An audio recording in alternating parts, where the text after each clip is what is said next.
Chicago, 2011. A cop is murdered. Police and prosecutors swear they have the trigger man. He swears he didn't do it. How far will each side go to prove they're right? Like it's just one bombshell after another, where you're like, what? The story of a PlayStation, a brain-eating amoeba, and the relentless pursuit of justice. Off Duty, out now. Listen wherever you get your podcasts.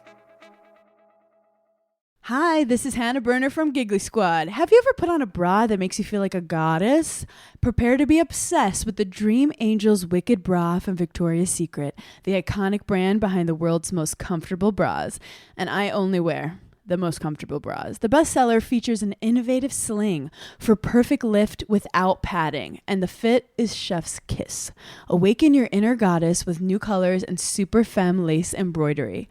Find out why this bra has thousands of 5-star reviews and counting. Shop it in stores and online at victoriasecret.com. Howdy, howdy, ho, and welcome to Fantasy Fan Fellas. I'm Hayden, producer of the Fantasy Fangirls podcast and your resident lover of all things Sanderson. And I'm Steven, your bookish internet goofball, but you can call me the Smash Daddy. And we are currently deep diving Brandon Sanderson's fantasy epic, Mistborn. But here's the catch. Steven here has not read Mistborn before. That's right, hey. So each week, you'll get my unfiltered, raw reactions to every single chapter. And along the way, we'll do character deep dives, magic explainers, and Steven will even try to guess what's next. Spoiler alert, he'll be wrong. Newsflash, I'm never wrong. Episodes come out every Wednesday, and you can find Fantasy Fan Fellas wherever you get your podcasts.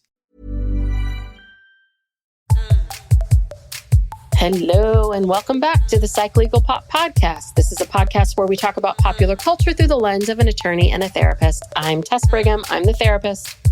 And I'm Brooke Brigham. I'm the attorney. And today we are continuing our Sister Wives Rewind. This is Season 9, Episode 4, Marriage, Texas Style. And oof, was this depressing, as all depressing can be. This was sad. It was sad. It was really poor Christine. I can't believe she lasted as long as she did. I mean, Yeah. Kody was he just has no regard for her feelings. None. Not a one. And I'm curious to, when we get into this, what you think about the quality of therapy or marriage counseling or whatever was going on, because it didn't seem good to me. No, not really. I mean, I don't do a lot of this sort of what do they call it? This experimental, exponential, like out in the world work with my clients. Mm-hmm. I've never had a situation where I had them building rock towers, but, and I understand why Nancy wanted to observe them and try to see like, how would they work this stuff out? You don't want to keep interjecting. But at the same time, there were times that I was a little bit like, wow, this is Kody being filmed in front of a therapist. And woof, you're still no awareness. You're still moving. You're just bulldozing over her. So there's a part of me that kind of felt like midway through, I mean, I don't know. I might have stepped in and said, hey, can we pause for a second here? Do you see what's happening, Kody? Yeah, some redirecting of the exercise. Yeah. Or even asking Kody, how do you think Christine's feeling right now? Mm-hmm. That could have been something. So I don't know. I don't know. It's hard to know because the show is edited. It's possible she did all of that and we just don't see it. Yeah. So that's the other part of it. I know Nancy's gotten some criticism for, but again, you can't really judge someone who's being edited. You don't quite know what she is doing or not doing with them. I think that trying to have this marriage workshop time and then your anniversary at the same time is not something I would recommend to people. I think that you kind of need to go into it like we're going to do some work and not vacation. So I they set them up.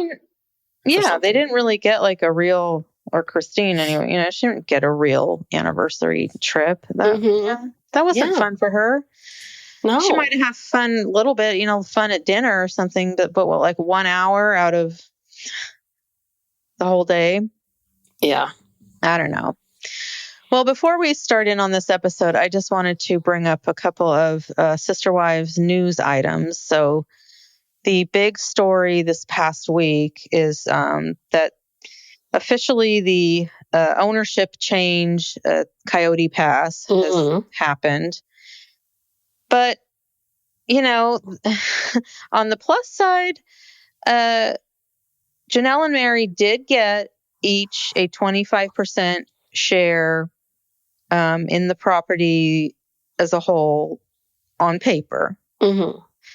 But the way they own it is they're still on title with Robyn and Kody on most of these parcels. So, like, Janelle and Mary have their own little parcel, which is like 12.5%. Then there's one where Kody, Robyn, Janelle, and Mary are all on title. That's 25%. And another one with Kody, Robyn, Janelle, and Mary on title. So they can't sell those pieces that they're on with Kody and Robyn without their cooperation. Mm-hmm. Kind of back to square one. That was the whole point. Mm-hmm. They're trying to separate themselves from these people. So, I mean, it's a step in the right direction, but now what? They still don't have any cash in hand. And what about the cash that they put in to Robyn's house? Everything, Mm-hmm. everything. I don't know. Maybe something did happen with that. We don't know the whole deal, but I'm not that excited about this because I don't think it gets them anywhere. Yeah. Yeah. You're right. You're very, very right. Anyway, I don't know what else to say. Yeah.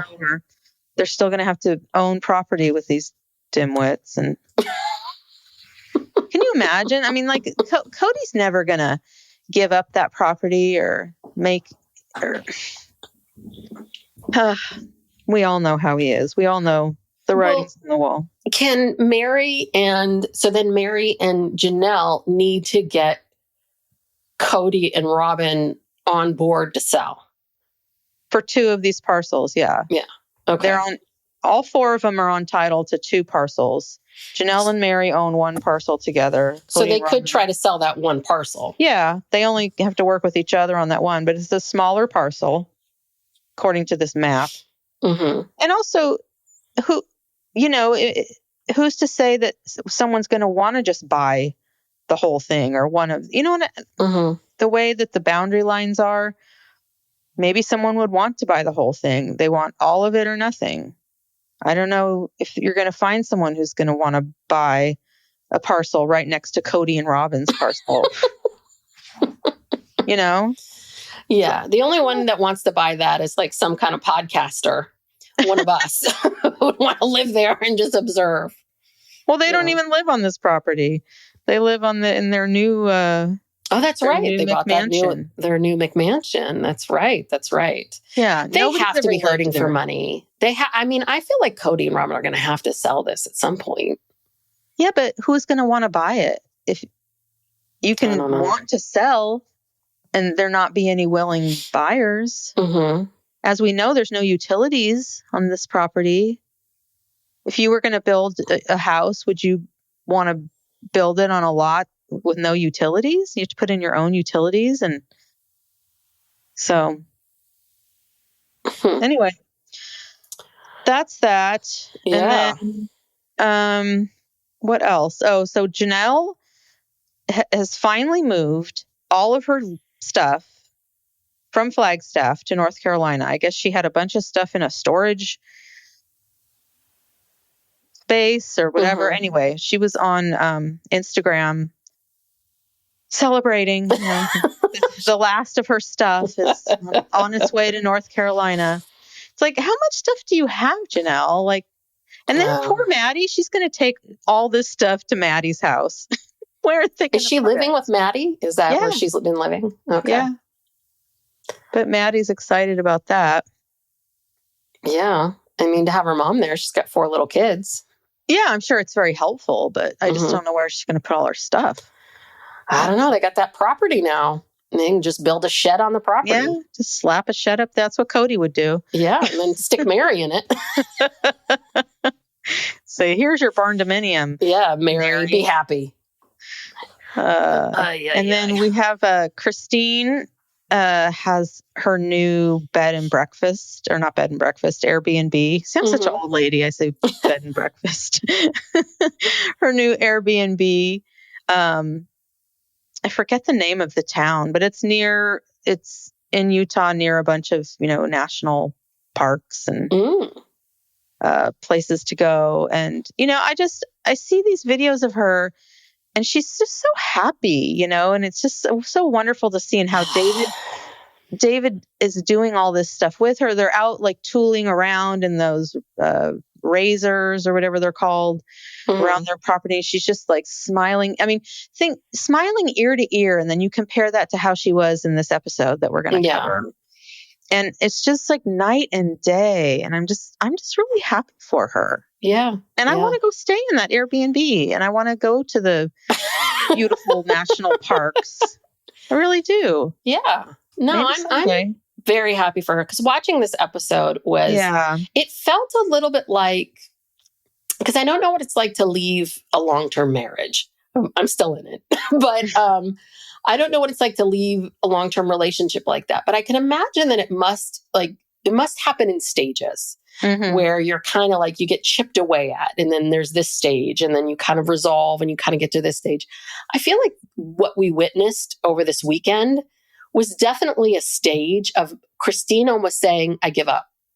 Like, I can't, I'm not going to win. I give up. I really do, because she had to have cut herself off emotionally or numbed herself or something in order to keep going, because he was so incredibly rude and dismissive and zero empathy for her. And I mean, I have my own like theories of what was going on for him, but it was this feeling of like, oh, you've kind of deadened yourself a little bit here. Like, this is a new level for you. That's what I felt I was saying. I felt it was a real low, and she was at a real low. And I think the episode coming up after this is the one where they're building those boats. Yes, it is. And he really goes off on her. Again, knowing he's being filmed. So what is it like behind closed doors? Yeah. So this is Kody at his best. Him putting those rocks together was him at his presenting himself at his best. Yeah. So you cannot imagine what these conversations are when there's no cameras. But should we just dive right in? Let's dive right in, because before they go to Galveston, there's more adoption stuff happening. Yeah, well, Robyn's looking for paperwork. So she's looking for her divorce papers from her first husband, 2 minutes before they're supposed to walk out the door. She's like, oh, where are those divorce papers? Well, I decided for the first time to like really put the pen down and really look and observe. Yes. Like, what am I seeing? What did you see? Well, I saw a gumball machine that seemed really odd to me. Like, where in God's name did that come from? And then I saw this Heineken sign. Yeah.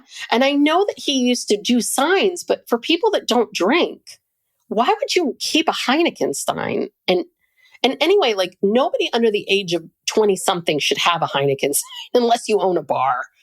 I mean, it's like one of those things you see at a frat house. Yeah. It's a neon sign. Kody didn't sell those kinds of signs. He sold like big billboards, I think. Like big signs. This is a neon sign you plug in the wall at a bar. Yeah, and Heineken, God, I haven't had a Heineken since I was probably 15. Yeah. I mean, it is child's play here. As drinks go, sorry. Yeah, and her office was real junky. I mean, it was not organized. I don't know what is going on in there. Is this ground zero for Sister Wives Closet? Is this, I guess, where the magic is happening? World headquarters. Yeah. For my Sister Wives Closet.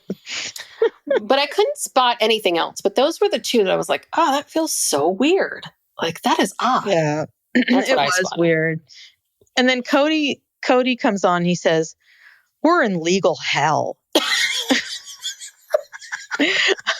Oh, Kody, I don't think this is legal hell. You're yet again shuffling paperwork. We're just shuffling paperwork. It's just shuffling paperwork. Legal hell. I mean, come on. This isn't like, the Enron case.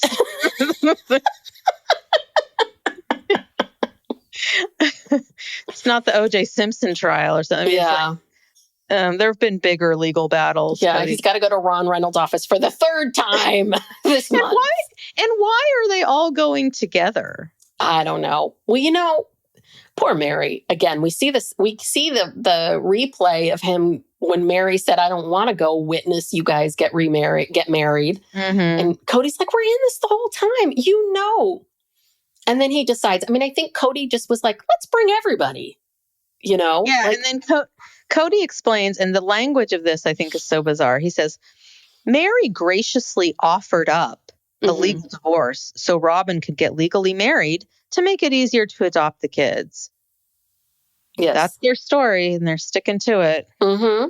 Even though we know it's BS. I think was it Mary? I think Mary may have recently confirmed this on one of her, Fridays with Friends or something. Mm-hmm. Someone asked her about that, and she said she confirmed that it was Robyn's idea from the get-go. Aha. Yeah. So why then? I guess my question would be to Mary. Then why fake it? Why can't this be? Because all those years she had to, because she wanted to be with Kody. She wanted to get Kody back. That was one of the stipulations, Yeah. She had to keep this farce going. Yeah. God, what these women have done to keep this man happy. I know. But it sounds like Christine also had, Mary had that list of things that Kody told her, all these things that you need to do. And I think that it sounds like Christine had one too. Yeah, she did. And at the top of it was, be nice to these people, meaning Robyn. Mm-hmm. The same speech he gave at the knife and the kidneys, it came full circle. You be nice to these people and I'll, I forget the exact terminology. We'll get to it. I wrote it down, but same thing, like be nice to these people and I'll be, then we'll have a real marriage. Mm-hmm. But that, that never happened, but we'll get to that. But yeah. So we find out that, the real reason they're trying to do this in Montana is that Montana is more polygamous friendly. And remember last episode, they're trying to say, oh no, we're doing it in Montana to make it easier on David. So, if he needs to come to court or he wants to come, say his piece, we're making it easier. But they let out that it's because it's more polygamous friendly. And, but then I love this. Then Robyn comes in and she says her lawyer, Sasha, quote unquote, talked to the judge in Montana. And the judge told her that because the kids are in Nevada, and Kody's in Nevada, the case should be in Nevada. Jurisdiction is in Nevada. That's what I said last week. Well, yes. These people just, they make these things up and then they get caught in their lies and then they have to backtrack and blame it on the judge. I don't know. This I felt like was really, because they went to Ron Reynolds' office and they're going through all of this. And basically Ron says, well, if David, her ex, does not show up, that means that a court order will go into place saying you're a negligent parent. Is that how that works? That's not exactly true. I mean, I felt like that was a very damning statement and a little bit like, oh, interesting that we're keeping this little fact, keeping this in this. I mean, again, I don't know David, her ex, from a hole in the wall, but really, truly, this has not been fair to him. We've never shown both sides of this situation.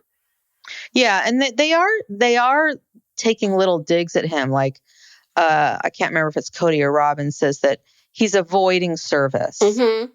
And it's like, okay, well, I don't know if that's even true, but even if it is, it's neither here nor there. There's this thing called substitute service. If you try to serve someone at least 2 or 3 times, you can then leave a copy of the paperwork at their place of business. You can leave it with a responsible adult who answers the door. Mm-hmm. It's not that hard to serve someone. Yeah. But they're trying to make it seem like, he's a ne'er-do-well. And yeah, this presumption of abandonment and being a negligent parent if he doesn't fight it. No, it's just a legal process. It's like there's no one's judging him as anything. It's like she has filed a petition. If he chooses not to respond or not to participate, and the court feels it's in the best interest of the children to make the order, they're going to make the order. It's just this language they use, these little digs. And yeah. And then this is when Robyn freaks out and has to walk off set. Yeah, that was a lot. Yeah. That was a lot. And she also said that hearing how much this could hurt her ex and his family upset her.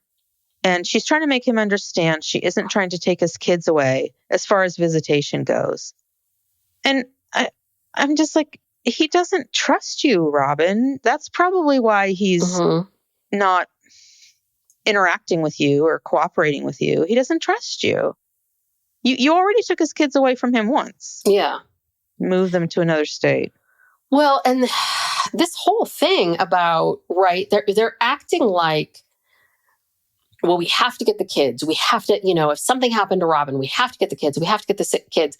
But even in the same breath, you're saying that the kids are going to visit, but you're okay with him visiting. Mm-hmm. And so would that be terrible if something happened to Robyn? Yeah. If the kids did go live with their father?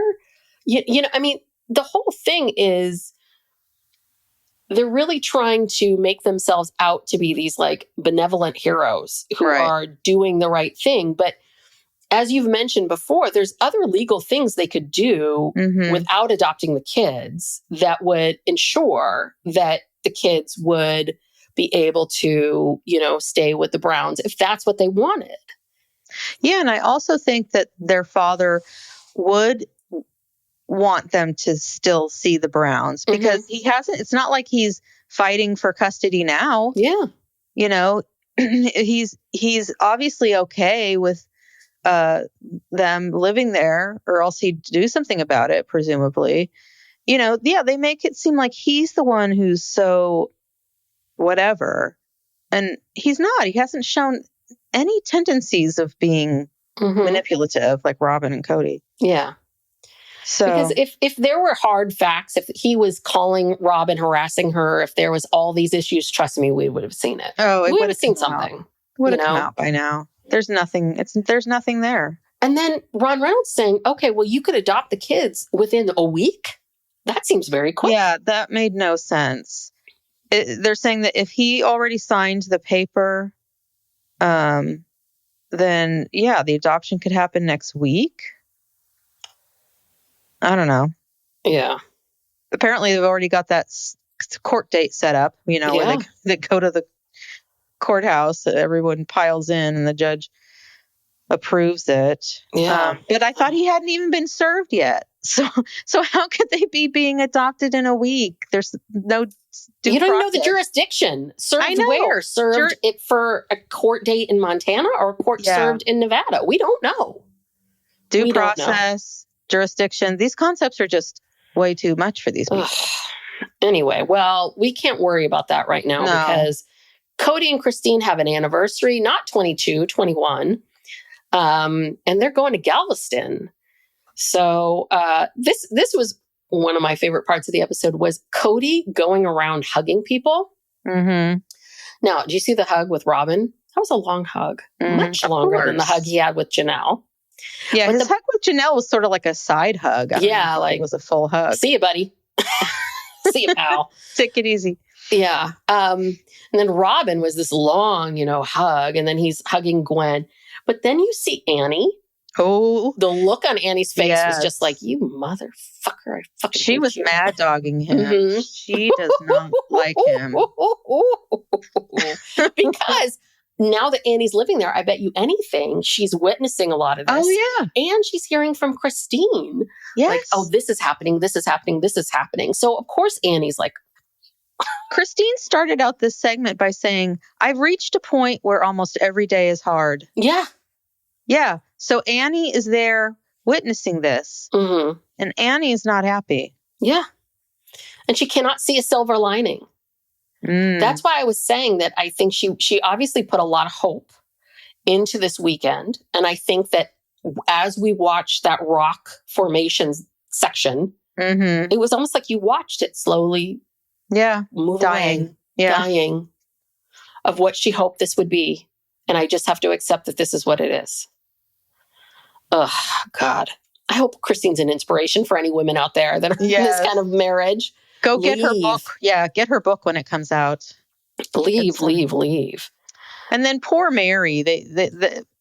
Mary's giving them a ride to the airport. This is probably on her list of things to do. You have to get rides to the airport. Every time I need a ride to the airport. Anytime Kody needs a ride to the airport, Mary's got to go.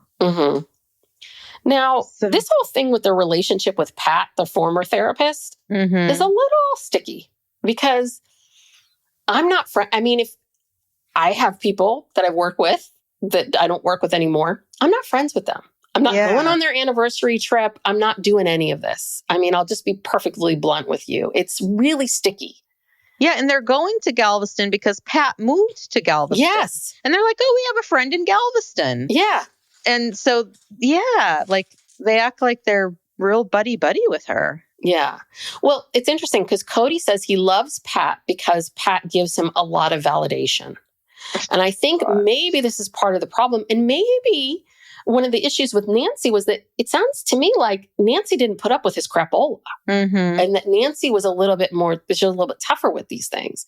But I get the sense that Pat really found Kody to be interesting or charming. And I think that she really allowed him, she really validated a lot of this stuff. And I'm not surprised that he loves her so much. Of course you do, because she likes you. Right. Yep. Yeah. So, and then we go through this whole thing where Nancy takes him to the beach, and then she does this whole thing about drawing lines. And are you drawing, which I agree with that. Are you drawing a line in the sand or drawing a boundary out of conviction, like it's a boundary for you and it's important, or are you doing it out of anger or out of spite? I didn't understand this. I didn't understand it either. I was like, okay, what is the line for? What are you saying? But I really didn't get it. I didn't quite understand what it is too, because I could see how you might use the beach. Again, I feel for Nancy because I do think that if someone turned to me and said, hey, can you come out to this beach and find something to do and all of this? It's like, okay, what am I supposed to do out here in this beach? But again, shouldn't have agreed to do it if she was not prepared.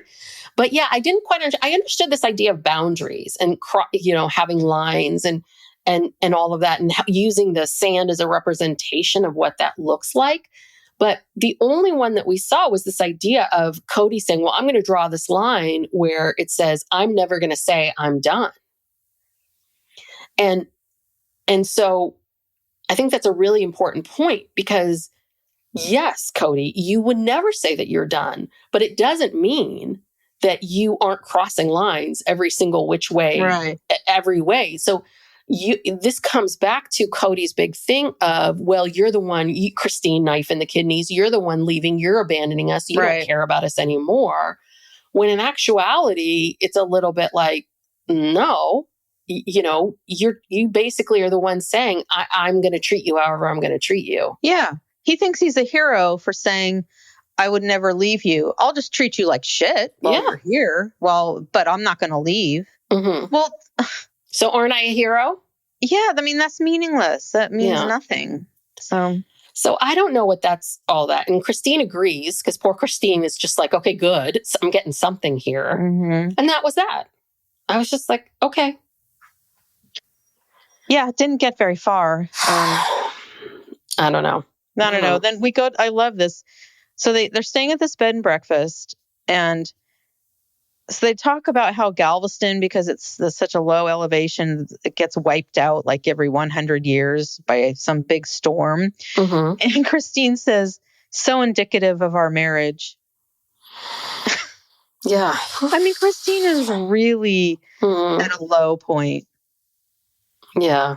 Desperate. Really, really desperate. And then they have to put on pirate outfits because Pat bought them pirate outfits. They're talking like pirates. And then they go to this pirates exhibit. It's like, I don't know how many pirate jokes I can really sit through, but,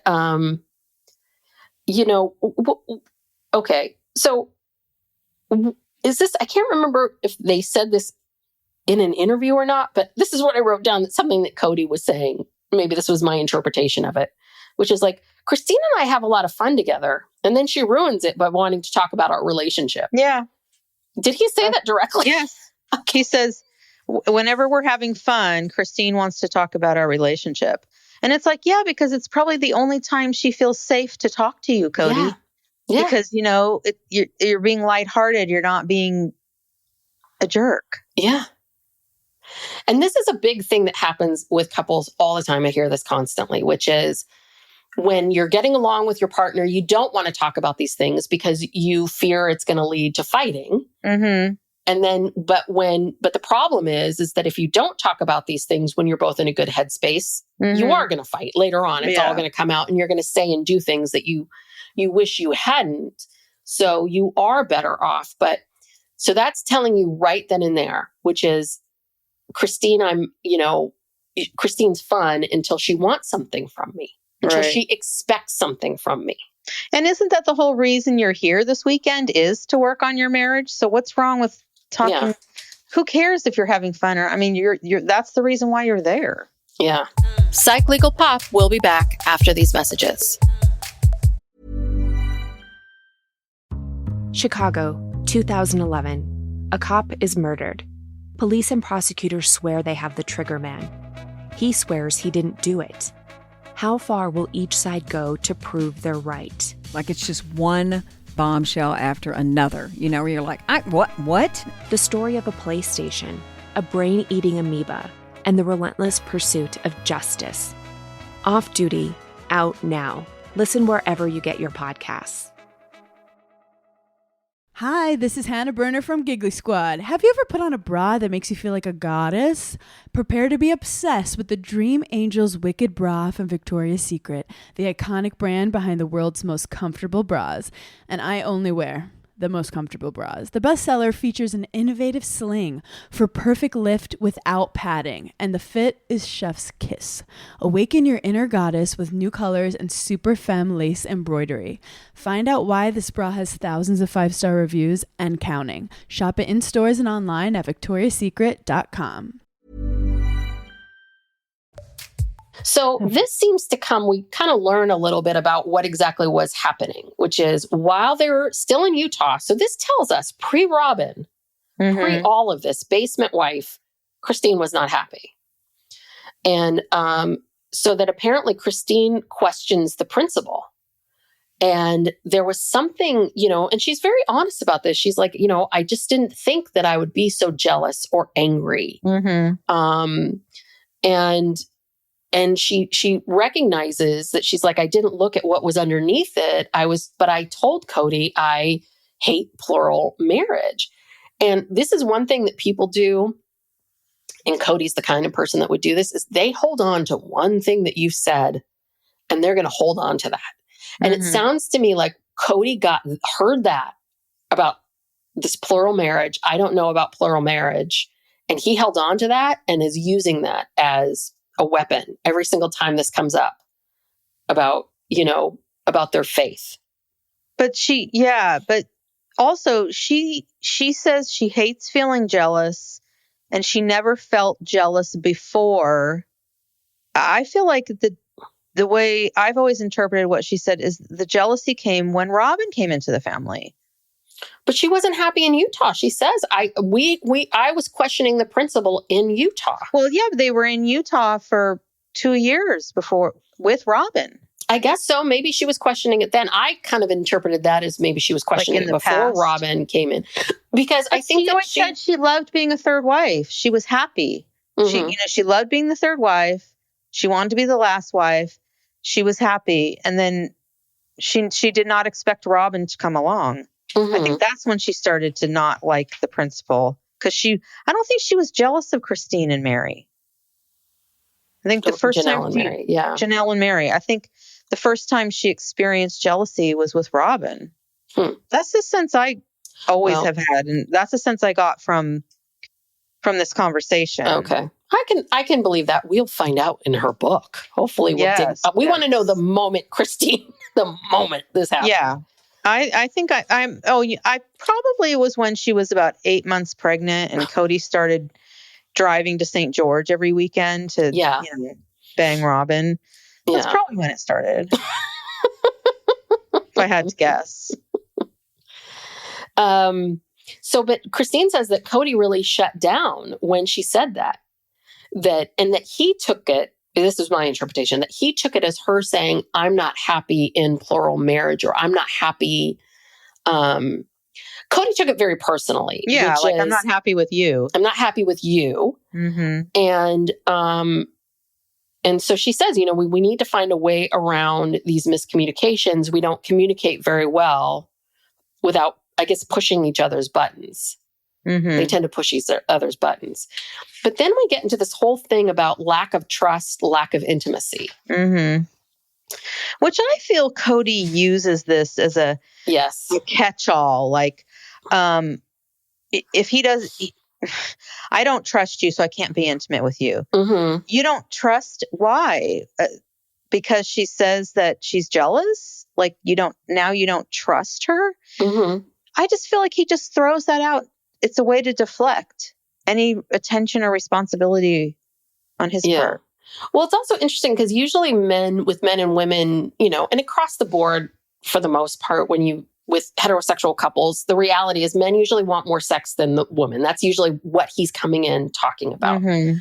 But it's not across the board. But right, the biggest piece of it is that usually women need to feel trust and to be seen and heard in order to want to have intimacy. Mm-hmm. Men want the intimacy in order to, then trust. To feel trust, yeah. So Kody's all backwards, that's not the norm. And, the other part of it too is I know that they don't want to talk about sex, but like, is it sex or intimacy? Because they're different. I mean, sex is part of intimacy, but I wonder if what Christine's really asking for is just more like hug me, touch me, kiss me, like want to be excited to see me. Right. Tell me I look good. I don't know. Yeah. Spend time with me, go out, take me out on a date. Like, all of it. It's not just about sex at all. Yeah. Well, we do get one little break here where we see what's up with Truly. So Annie's taking care of the kids, and we have this interview with Truly, who is so cute, and she's just like, I don't want to talk about my parents. I want to talk about these people. Let me talk about what I want to talk about. But she's just all over the place. And the one thing that we learned from Annie, and Annie's like, it's really good that they're getting away together. I'm so glad they're getting away. Annie. Oy, Annie. Poor Annie probably had to really bite her tongue. Yeah. Okay. So now's the time. This is it. We're back at the beach. The moment we've all been waiting for. So Nancy takes Kody and Christine to the beach, and she says, look at all these rock formations. I want the two of you to build your own rock formation that is, these are the words I wrote down, which is like, it should be symbolic of your marriage and this anniversary. It needs to be cooperative and a vision for the future. Is that the word? A lot. I know. But sounds right. I think part of the problem was that Nancy did not clarify with either of them about what the original assignment is. Mm-hmm. Because Christine took it as, we're building something that represents our marriage, the two of us. Kody took it as the family. Mm-hmm.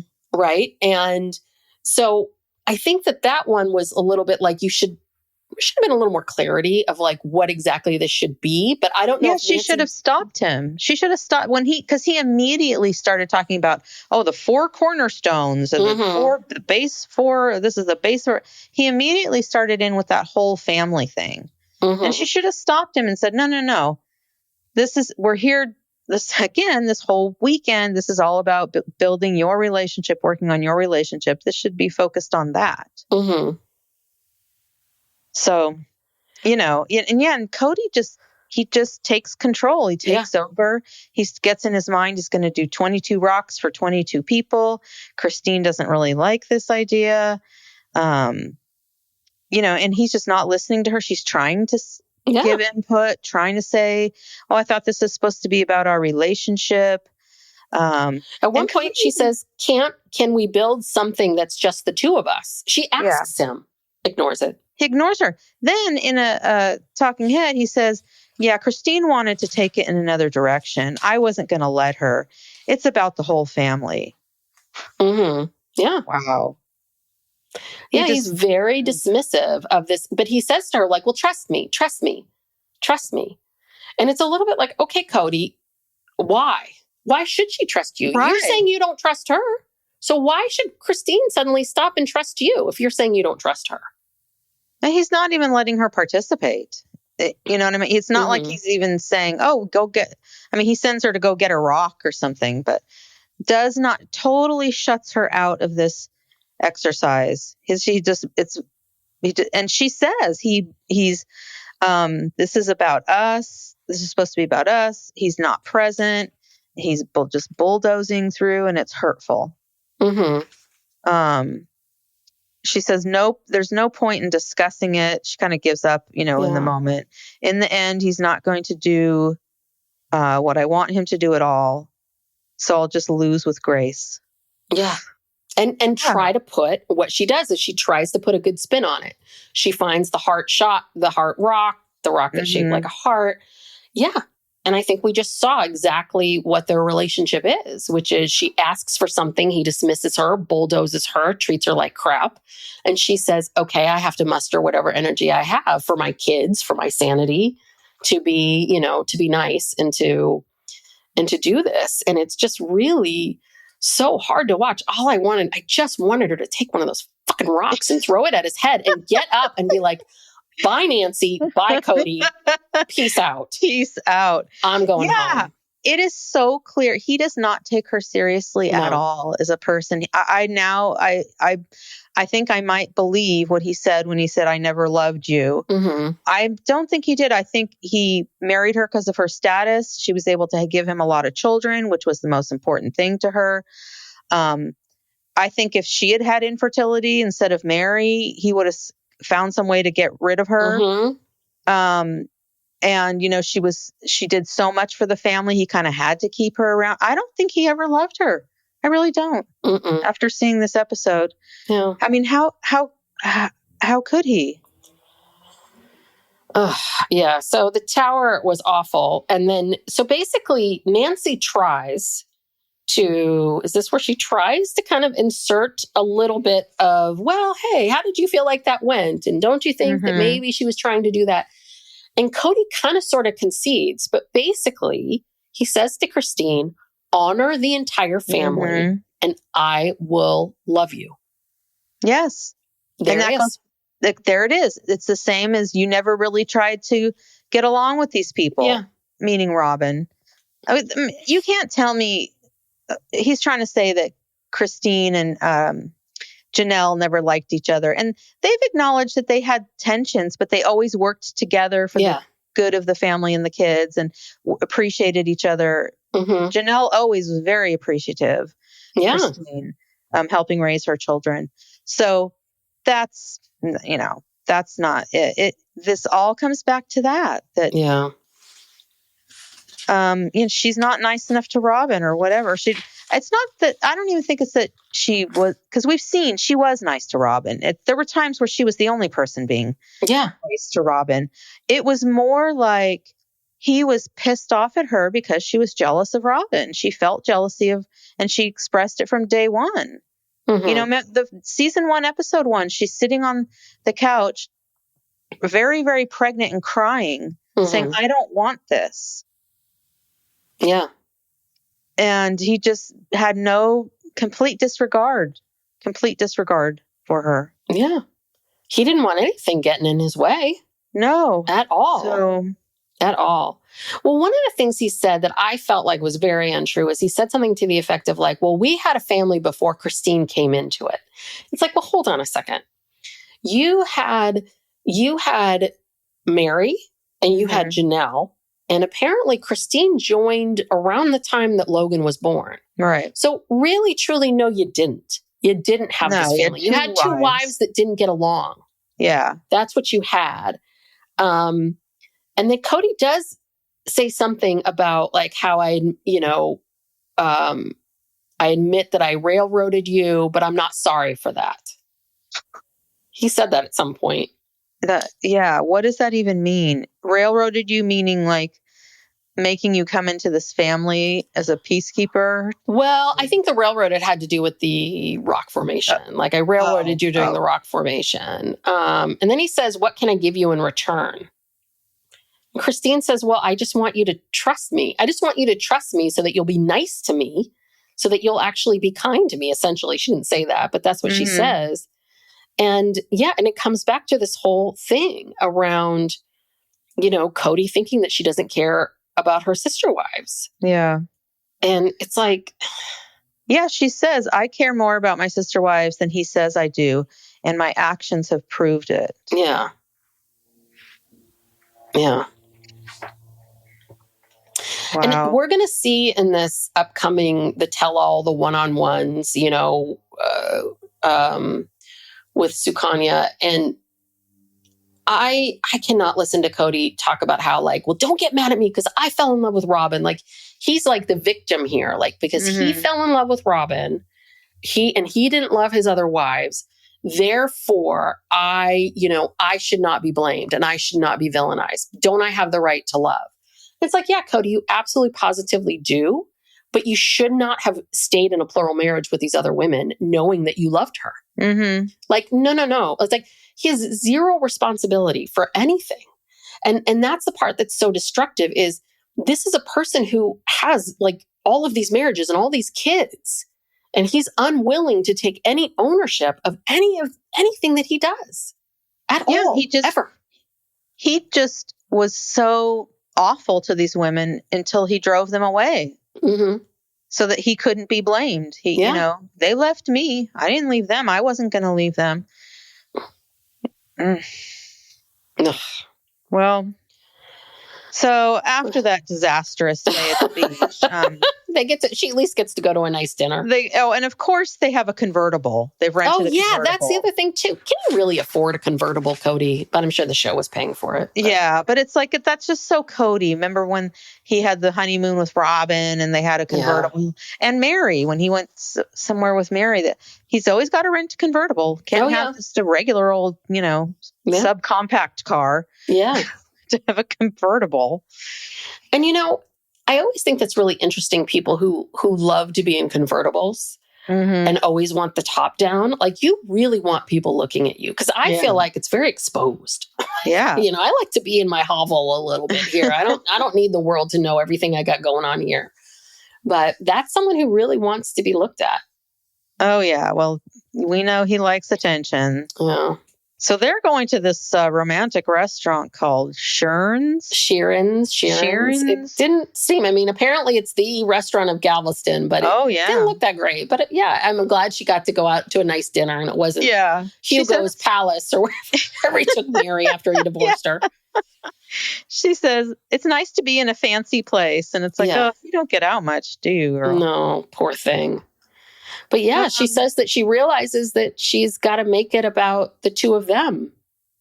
She can't make it about the two of them. She has to make it about the family. Well, she capitulates here. You see, it's like she came on this trip. She started out trying to get some attention to their relationship. And Kody has just beaten her down. And now she's like changing course. And she's saying, it is about the family. And that's the most important thing, not their relationship. So he's completely twisted her, turned this around. So manipulative. Yeah. She's just drank the Kool-Aid here. Yeah. Well, we see a quick, brief thing where they go over to Janelle's house and Janelle's losing her mind without Christine there to help her with her kids. Well, and also she says, and Kody's not here. to discipline the boys. And, she can't call him. Oh, this is such a weird dynamic. We've seen this in other episodes. Mm-hmm. The boys start fighting and she calls Kody to come over, but he doesn't really like to discipline them because he doesn't want to be always just called over to discipline them and be the disciplining parent, which I understand. They don't parent very well together with these boys. No, I don't think. And I didn't think that what Gabe and Garrison were doing was that bad. No, it was very minor. Boys, they're just brothers. That's just how they are. I mean, she needs to go. I don't think Janelle has a high tolerance for much. Mm-hmm. It seems to me like that's why she always kind of wanted to escape and leave the house. And she was fine with working 12 hours a day. That was her idea of heaven because she didn't have to be home dealing with this. Yeah.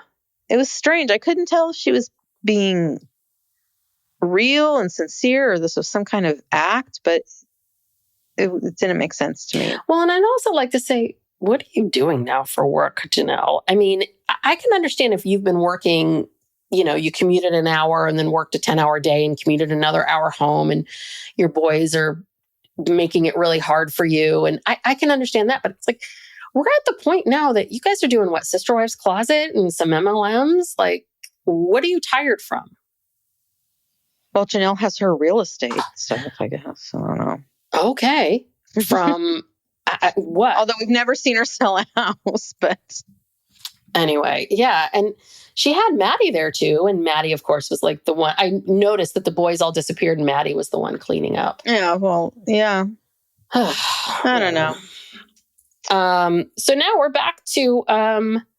Back to Pat. The last day, it's gloomy, it's cloudy. They decide to go on the walk on the beach with Pat. And so this is where Kody has a little bit of a breakthrough, where he says that he's always been afraid to acknowledge the pain, loss, jealousy, anything, depression, sorrow, feelings, because he doesn't like that. He doesn't want to be there. And he feels offended by Christine being in pain. Wow. And what did I write down? Yeah, he says he can't be over when Christine is in pain. He can't be offended or overburdened by it. He has to acknowledge it.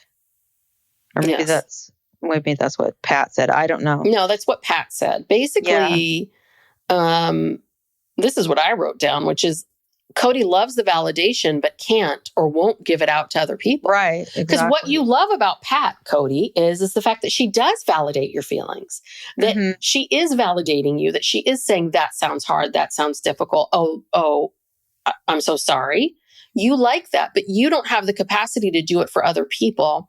And I think that Kody has this story in his head, which is this. Plural marriage is difficult. I'm the head of the family. My life is difficult and complicated. I have the most pressure on myself. My role is really hard. And it's almost a little bit like I'm in the most pain. I'm in the most pain all the time, so that he has no ability to validate someone else's or to even see it. I think that what would happen is that Christine would come to him and say, I feel sad, I feel jealous, I feel this, I feel that.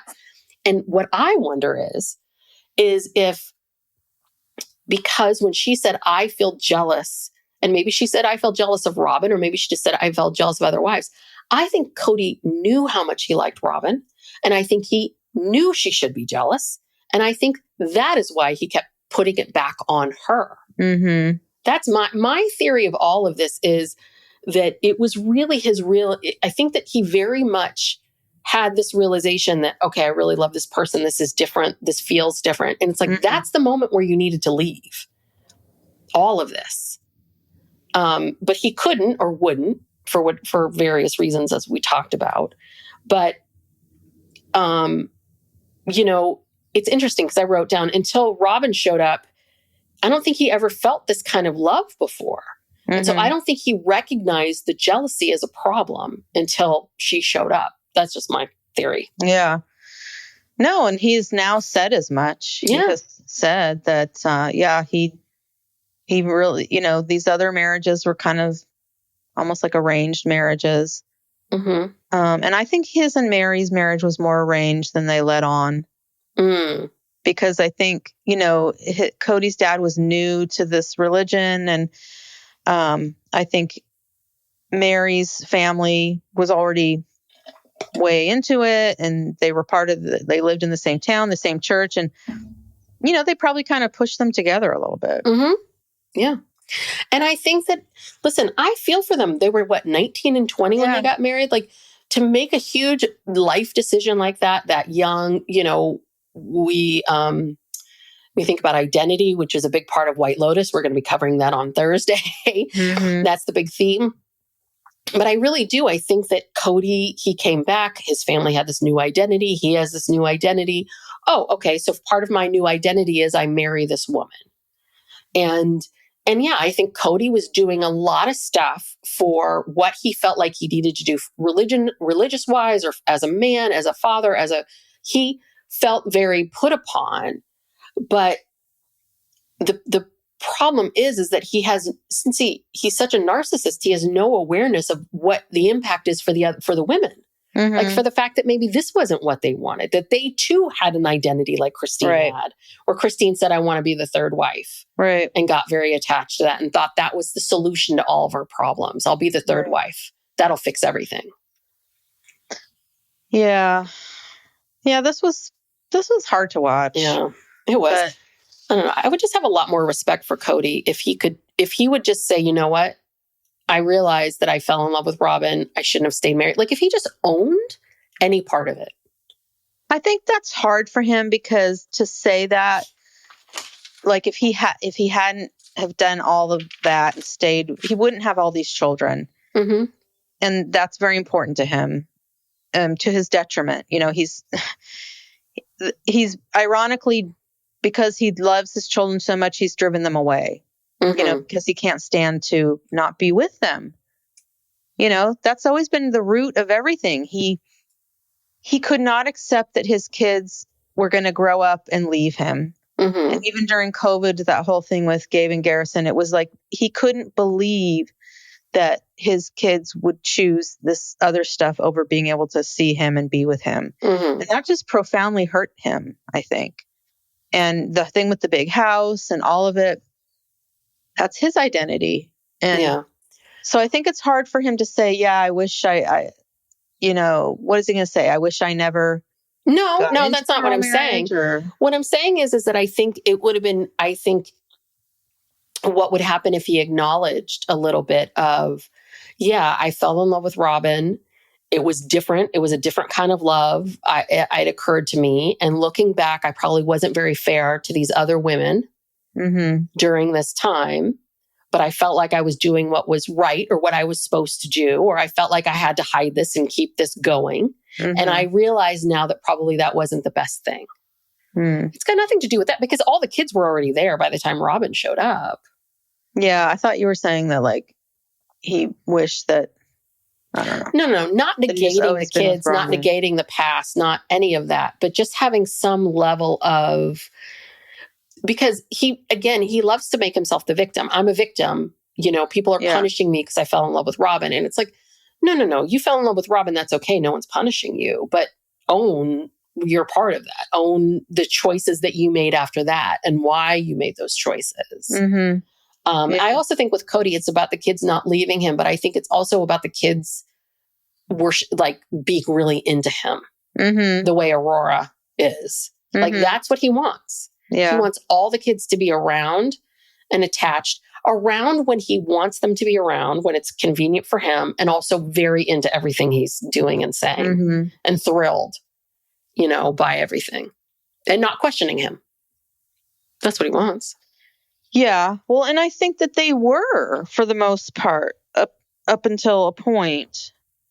Because, even Maddie and Caleb came back after they got married, and they stayed in Janelle's house, and that's where Axel was born. And, I don't know what he wants, but then Caleb got a really good job in North Carolina, and they took it. I mean, they're their own family. He has to support his family. And yeah, Kody wants it to be easy for him. Yeah. Because he doesn't want to have to go to North Carolina. Well, it's too much. And yeah, that's too much. And it's also back to what Pat was telling him, which is you can empathize and validate Christine's experiences. You don't have to take that on. And I do think that Kody probably did take on, like, I think he felt like he needed to take on people's emotions and feelings. And I think that he did think that Kody has a hard time with the shades of gray in between. He wants things to be very black and white. He wants things to be very straightforward. And, you know, it's too difficult for him to sit with being in these relationships with his kids that are kind of all different shades of gray, that are different for each kid and different relationships and all of that. Right. So anyway, this was hard to watch. This was really, poor Christine. I'm so happy for you, Christine. I know. Thank God. Can you imagine if we were watching this and she was still with him? Thank God she's living her best life now with David Woolley. Yeah. So do we have any idea what year this was? This 2015, 2016 when they went to Galveston? I don't know. I mean, I think they had been, Solomon was like maybe two-ish. So the show started in 2012, right? 2010. 2010. Okay. And he was born like maybe like year 3. Yeah. Yeah. So like 2015, 2016. Okay. Yeah. So then it wasn't until 2020 that she really, I mean, she left in 2021, but I think 2020 was like a new, when she wasn't seeing him at all, was a new one. So this must have been, this must have been the next step in her steps. Yeah, because when you think about it, it wasn't that much later that she did leave. Yeah. So yeah, they moved to Flagstaff a couple of years after this, right? Was it 2018? Ish. 2019, because COVID happens pretty quickly. So yeah, I mean, I want to say, yeah. So yeah, it's, 2 to 3 years, but and which actually isn't that long for someone who was in this marriage for a long time. So maybe this was the beginning of the end. Maybe we'll find out in the book. The rock formations was the moment in which I decided to put together my plan to get away. Yeah, can we pre-order that book? Is it available? God, yes. Pre-order. Okay, we gotta, because I need that book like as soon as the day it gets released. It needs to be in the mail. Yes, to me. So absolutely. I gotta look into that. All right. Well, if you are still here, thank you so much for being here and listening to us. If you enjoy us and want more content, you can always go check out our Patreon at patreon.com. You get all the shows ad-free. You get a weekly bonus where we talk about, our personal lives and things that are going on in our family, as well as other more in-depth pop culture things. We do a monthly true crime and a monthly Ask Us Anything, where you can ask us legal questions, mental health questions. That's for the higher tier. So go check us out. There's other ways to support us. Please, if you haven't already, please give us a review. Those reviews do help us and help people find the show. Tell a friend, spread the word. Follow us on social media at Instagram, Facebook, TikTok, and Blue Sky. And subscribe to the podcast. All that good stuff. Thank you so much, everybody. Right. Thanks, everyone. Bye. Bye.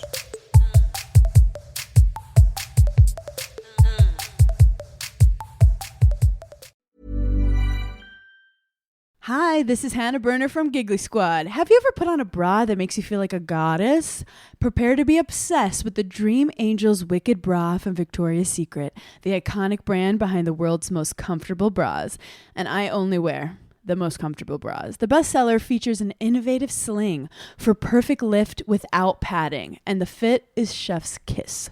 Awaken your inner goddess with new colors and super femme lace embroidery. Find out why this bra has thousands of 5-star reviews and counting. Shop it in stores and online at victoriassecret.com. Howdy, howdy, ho, and welcome to Fantasy Fan Fellas. I'm Hayden, producer of the Fantasy Fangirls podcast and your resident lover of all things Sanderson. And I'm Steven, your bookish internet goofball, but you can call me the Smash Daddy. And we are currently deep diving Brandon Sanderson's fantasy epic, Mistborn. But here's the catch. Steven here has not read Mistborn before. That's right, hey. So each week, you'll get my unfiltered, raw reactions to every single chapter. And along the way, we'll do character deep dives, magic explainers, and Steven will even try to guess what's next. Spoiler alert, he'll be wrong. Newsflash, I'm never wrong. Episodes come out every Wednesday, and you can find Fantasy Fan Fellows wherever you get your podcasts. That new thing? Yeah, we've got it. The Drop by GNC, bringing you all the newness that matters, handpicked by the pros who actually know what's up and what's proven to work. We keep you on top of the trends and dialed into what's next. Whether you're crushing it at the gym, leveling up your game, or thriving every day, The Drop by GNC is where the latest solutions in health and wellness land first. Non-stop innovation and fresh finds daily. Explore what's new and what's next on The Drop by GNC.